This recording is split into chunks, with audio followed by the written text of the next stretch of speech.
ఓం మహాగణాధిపతయే నమః. ఓం గురుభ్యో నమః. ఓం శ్రీమాత్రే నమః. పరమేశ్వర స్వరూపమైనటువంటి జ్యోతిష, వాస్తు మరియు ఇతర అనేకమైనటువంటి శాస్త్రములను మనకు అందించినటువంటి మహర్షులకి నమస్కారం. హయగ్రీవ హయగ్రీవ హయగ్రీవేతి యో వదేత్ తస్య నిస్సరతే వాణీ జనుకన్యా ప్రవాహవత్. అరుణాం కరుణాతరంగితాక్షీం ధృతపాశాంకుశపుష్పబాణచాపాం అనిమాదిభిరావృతాం మయూకైః అహమిత్యేవ విభావయే భవానీం. శ్రీమాత్రే నమః. మనం ఈరోజు చెప్పుకోబోయేటువంటి అంశం ఏమిటి చూసుకున్నట్లయితే, సూర్యభగవానుడు మకర రాశిలోకి మకర సంక్రమణం 14 జనవరి ఉదయం 8:56 ప్రాంతంలో మారనున్నాడు. అయితే ఈ యొక్క మకర సంక్రమణంలో సూర్యభగవానుడు వెళ్ళేటప్పుడు ముఖ్యంగా ఆరోగ్య ప్రదాత మరియు పేరు ప్రఖ్యాతలు తెచ్చేటువంటి గ్రహము ఎంటర్ అయ్యేటప్పుడు ఈ సంచారం మూలంగా 12 లగ్నాల వారికి, లగ్నం తెలియని వారి రాశి వారికి ఏ విధమైనటువంటి మంచి ఫలితాలు రానున్నాయి, ఏ విషయాల పట్ల అక్కించి జాగ్రత్త వహించాలి, మరియు ఏ పరిహారం చేసుకోవాలి. ముఖ్యంగా మనకి సంక్రాంతి ఆ రోజు సంక్రమణం జరుగుతుంది కాబట్టి అందరూ కూడా వారి వారి యొక్క పితృదేవతలకి,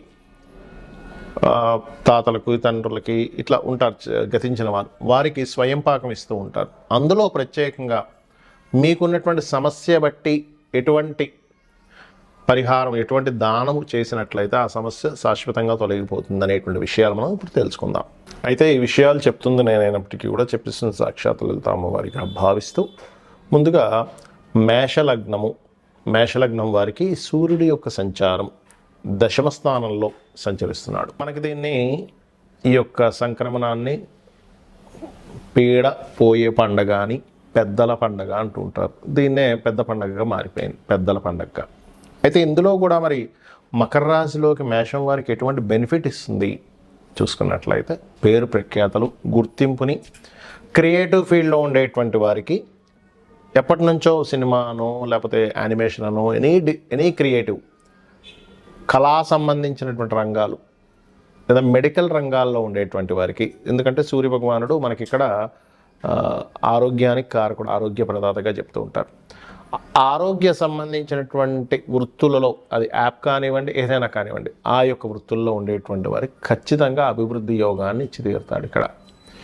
మరి ఏ విషయాల పట్ల జాగ్రత్తగా ఉండాలి చూసుకున్నట్లయితే, మీరు ముఖ్యంగా ఏదైనా అగ్రిమెంట్స్ రాసుకునేటువంటి అంశాల్లోని, వివాహ సంబంధించినటువంటి విషయాల్లోని, ఆ అగ్రిమెంట్స్ విషయంలో కూడా ఒక్కోసారి చూడండి, మనం పలానా ఇది అనుకుంటున్నామండి, కాకపోతే ఇక్కడ ఏదైతే ఉందో అనుకుంటున్నంత ముందుకు కదలట్లేదు, కాకపోతే అంటే అనుకున్నంత అగ్రిమెంట్ చేసుకొని మేము పార్ట్నర్షిప్ చేసి పార్ట్నర్షిప్స్లో అనుకున్నంత లాభం రావట్లేదు అంటుంటారు చూసారా. కాబట్టి మీరు ఆ అగ్రిమెంట్ రాసుకునేటప్పుడు అది వివాహ సంబంధించిన విషయం కావచ్చు, ఏదైనా కానివ్వండి, కాస్త జాగ్రత్తగా చూసుకోండి. అయితే సూర్యుడు దశమ కేంద్రంలో ఉన్నప్పుడు మంచి బలాన్ని పొందుతాడు. కావున ఖచ్చితంగా మీకు గుర్తింపు తెచ్చిపెట్టేటువంటి అంశాలు చాలా అవుతాయి, గుర్తుపెట్టుకోండి. ఇక మీరు చేయవలసినటువంటి దేవత ఆరాధన ఏమిటి?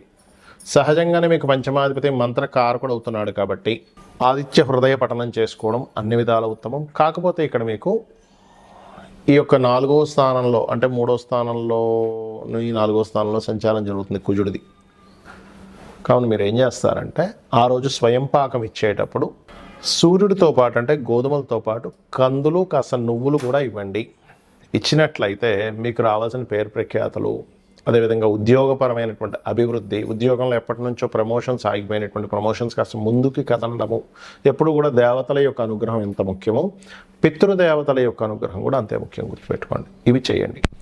అదేవిధంగా ఏదైనా వస్త్రాలు ఇవ్వాలి అని అనుకుంటే ఆరెంజ్ కలర్ వస్త్రం కనుక మీరు దానంగా ఇచ్చినట్లయితే ఖచ్చితంగా బాగుంటుంది. మరియు గోశాలకు వెళ్ళి గోవులకి ఏదైనా తినిపించాలి అనుకుంటే క్యారెట్స్, బెల్లము, గోధుమ రవ్వ తినిపించండి. ఆ రోజు అన్ని విధాలా మీకు బాగుంటుంది. చాలామందికి జాతచక్రం ఉండదు, డేట్ ఆఫ్ బర్త్ ఉండదు, టైం ఉండదు, కానీ మేము ఏదో ఒకటి చేద్దాం అనుకుంటున్నాము.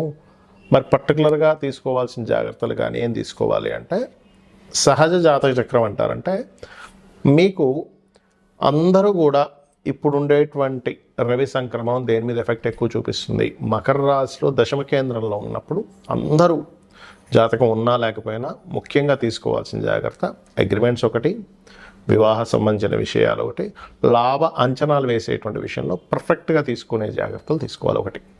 అలాగే మరి జాతచక్రం లేదండి, నేనేం దానం ఇవ్వాలి, ప్రతి ఒక్కరు ఇవ్వాల్సిన దానం ఏమిటి అంటే మీ సమస్య బట్టే ఉంటుంది స్వయం పాకంతో ఇవ్వడం అనేది.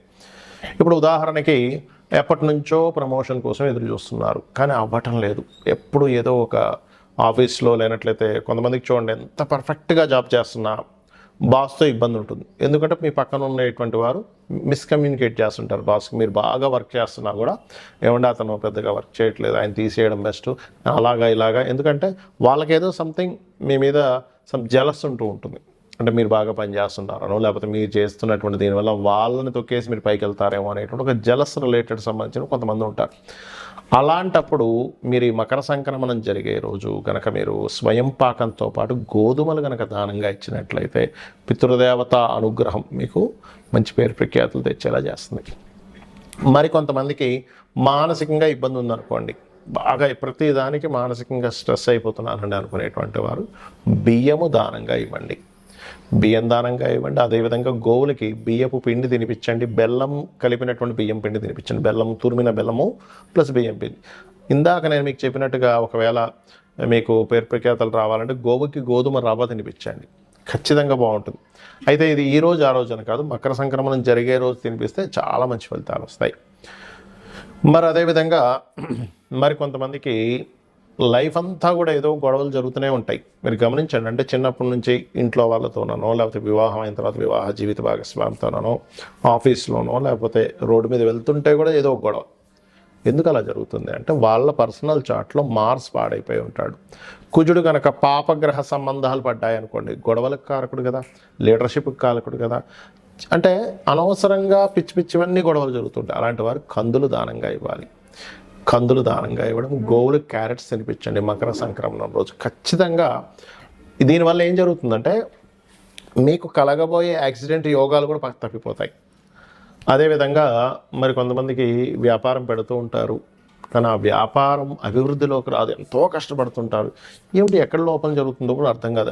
అడ్వర్టైజ్మెంట్ చేపిస్తారు, అదేవిధంగా నలుగురికి తెలిసేలా చేస్తారు, ప్రోడక్ట్ కూడా బాగుంటుంది కానీ ఎక్కడో ప్రాబ్లం వస్తుంది. దానికి కారణం ఏమిటంటే బుధగ్రహం ఎక్కడో పాడైంది మీ జన్మజాతకంలో, అంటే పాపకత్తిలో ఉండడమో నీచ స్థానంలో ఉండడం జరిగింది. అలాంటప్పుడు ఈ యొక్క పితృదేవతలకి మకర సంక్రమణం జరిగే రోజు ఇచ్చేటప్పుడు పెసలు కూడా దానంగా ఇవ్వండి. అదేవిధంగా గోవుకి ఆకుకూరలు, అంటే ముఖ్యంగా అందులో గోంగూర తినిపించండి.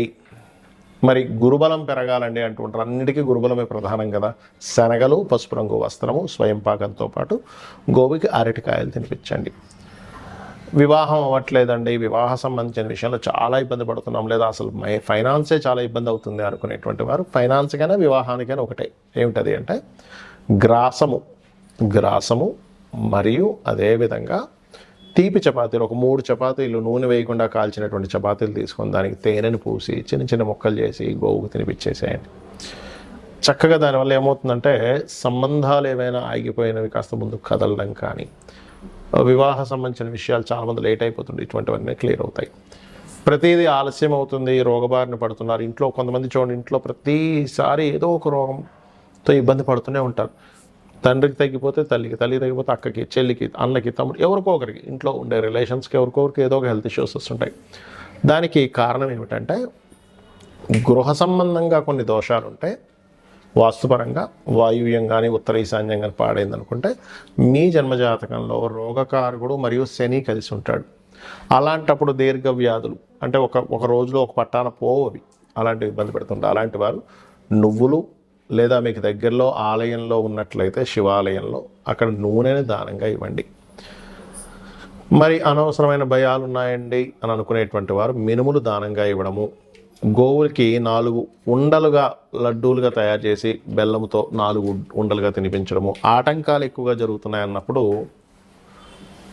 ఉలవలు దానంగా ఇవ్వడము మరియు గ్రాసము గోవుకు తినిపించడం చేయండి. ఖచ్చితంగా గోవులో సకల దేవతలు ఉంటారు, అందులో ముఖ్యంగా అమ్మవారి స్వరూపంగా చెప్తూ ఉంటారు. కాబట్టి ఆ యొక్క అమ్మవారి యొక్క అనుగ్రహం మీకు పరిపూర్ణంగా కలగాలని ఈ మకర సంక్రమణం జరుగుతున్నందుకు అందరికీ కూడా సంక్రాంతి శుభాకాంక్షలు తెలియజేసుకుంటూ అమ్మవారి అనుగ్రహం పరిపూర్ణంగా కలగాలని మరోసారి కోరుకుంటూ శ్రీమాత్రే నమః.